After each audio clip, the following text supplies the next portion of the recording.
Le papyrus d'Ani date de la XVIIIe dynastie. La XVIIIe dynastie est souvent assimilée à l'apogée de la civilisation égyptienne antique. Il fut découvert dans une tombe de Thèbes en 1887. En 1898, l'égyptologue anglais Sir Ernest Alfred Thompson Wallis Budge, à partir du papyrus d'Ani, fit paraître une édition de l'ensemble des chapitres. Pour pouvoir exposer le papyrus, Budge n'hésita pas à le découper en 37 feuillets. À l'origine, le papyrus d'Ani mesurait jusqu'à 23 mètres de longueur sur 39 cm de hauteur. Le texte, écrit en hiéroglyphes, est un hymne au soleil levant, comme l'indique le titre en rouge. Adorez Ré quand il se lève à l'Orient. Dans la vignette sont représentés Ani et sa femme en adoration devant une table d'offrande. Dans la vignette, nous voyons l'adoration à Osiris, qui est la suite logique du papyrus.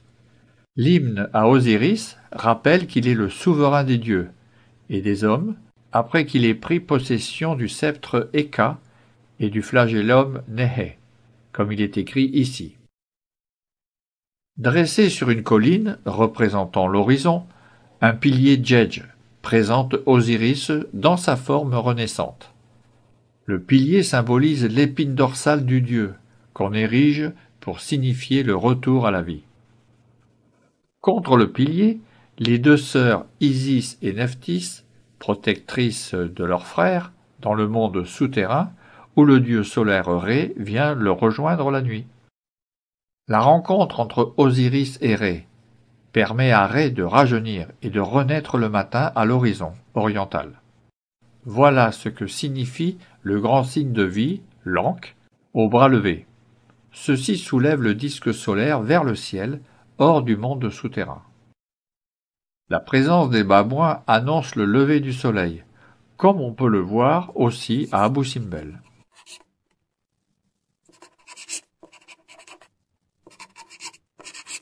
La pesée de l'âme est l'une des scènes les plus importantes du livre des morts. C'est ce qu'on appelle la psychostasie. Ani et sa femme avancent respectueusement.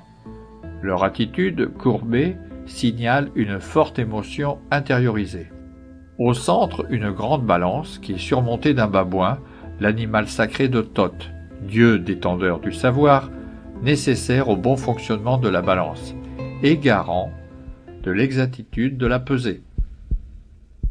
Sur le plateau gauche de la balance est placé le cœur du défunt, le hati, considéré chez les Égyptiens comme le siège du caractère, des sentiments et de la mémoire. Autour du hati du défunt sont postés le dieu Shai, entité complexe du destin. Les déesses Meskéné et Rénénoutet se tiennent à côté de la balance et témoignent du caractère du défunt et de la façon dont il a mené sa vie.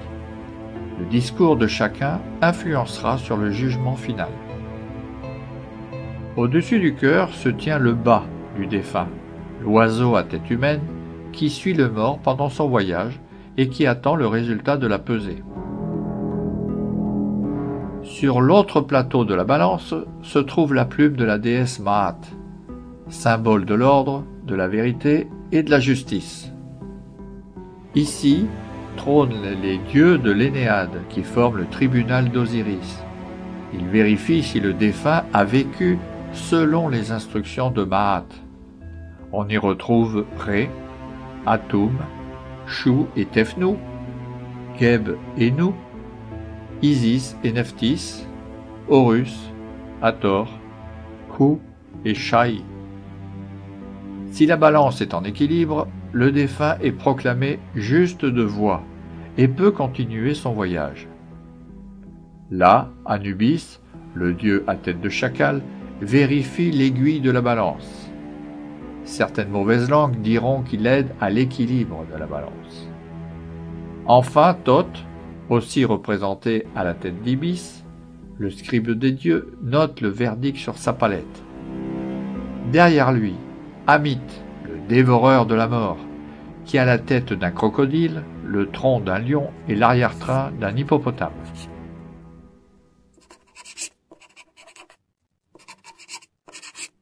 Voici Horus qui annonce à Osiris, son père, que Ani a été reconnu vertueux.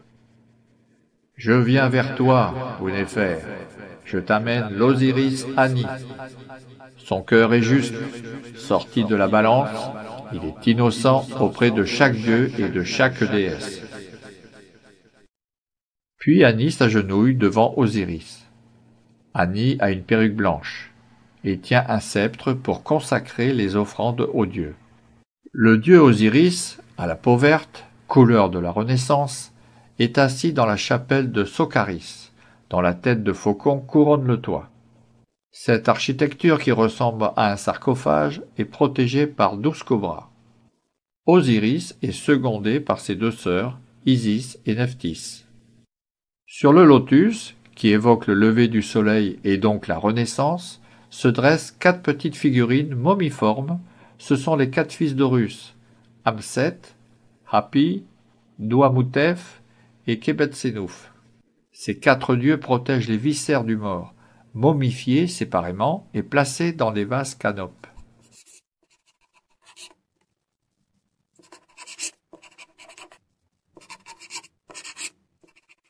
Voici la procession funéraire d'Ani.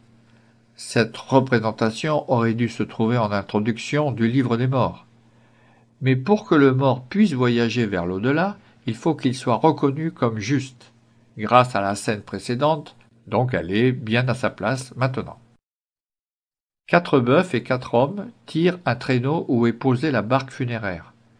Pour passer du monde des vivants au monde des morts, il fallait traverser le Nil, d'où cette barque symbolique. L'homme vêtu d'une peau de panthère est un prêtre qui brûle de l'encens et exécute une libation. De chaque côté du défunt se trouvent les 2 déesses protectrices, Isis et Nephthys, tandis qu'à son côté, la veuve se lamente. Comme à l'accoutumée, les amis du défunt suivent le traîneau. La procession est fermée par les porteurs du mobilier funéraire du défunt. Voici un exemple du mobilier de Toutankhamon. 4 hommes tirent un traîneau dont le coffre est gardé par Anubis, probablement les viscères du mort placés dans les vases canopes. Voici la même chose dans la tombe de Toutankhamon. Encore des coffres et des bouquets sont apportés. L'ensemble est purifié par l'homme qui les suit. Ici, une tombe de la nécropole thébaine, comme on en trouve à Der el-Médineh. Anubis maintient la momie debout, tandis que la veuve se lamente à ses pieds. Beaucoup d'offrandes sont déposées devant la momie. 2 prêtres commencent le rituel de l'encensement et de l'ouverture de la bouche.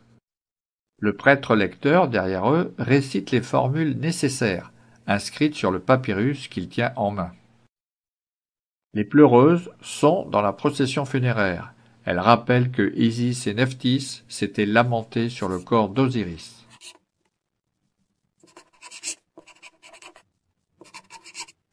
Le fait de voir le couple jouer au jeu Séné exprime sa liberté de mouvement pour sortir et entrer dans le monde funéraire. Il est symbolisé par l'oiseau Ba qui est posé sur la tombe. Les 2 lions symbolisent hier et aujourd'hui, c'est-à-dire Osiris et Ré, entre eux le disque solaire. Le héron d'Héliopolis représente le retour à la vie. Dans le texte, le défunt s'identifie à cet oiseau. Sur le lit, c'est Ani qui s'identifie à la momie d'Osiris. De chaque côté, toujours Isis et Nephthys, et sous le lit, des objets familiers, dont la palette du scribe.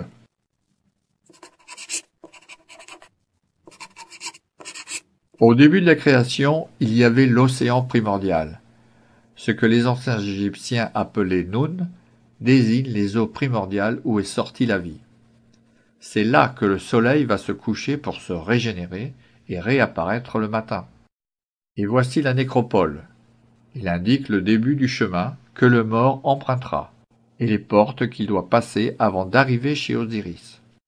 La première entrée est surmontée par l'œil d'Horus, appelé Ujat, et qui est un symbole protecteur.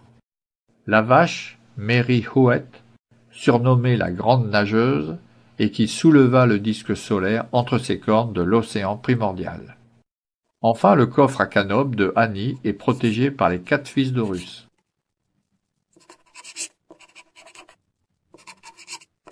Ani identifie sans se tromper les 11 dieux assis qui forment la compagnie d'Osiris. À droite, le bas de ces 2 oiseaux, entre les piliers Djedj, sont Ré et Osiris. Ani reconnaît le chat, symbole de Ré, qui tue Apophis, le serpent des ténèbres. Ani et son épouse adorent le dieu solaire dans sa barque. La tête du scarabée indique qu'il s'agit de Khépri, la forme matinale du dieu solaire, que les babouins sont les premiers à annoncer. La barque suivante transporte Atum, qui s'est créé lui-même, puis qui créa le genre humain. À la 18e dynastie, on représente Atum avec une tête d'homme portant la double couronne des pharaons. Il incarne le soleil couchant. Le lion et le cobra enroulés dans les papyrus sont les gardiens du monde funéraire. Je vous ai présenté les 10 premières planches du papyrus d'Ani, qui en compte 37.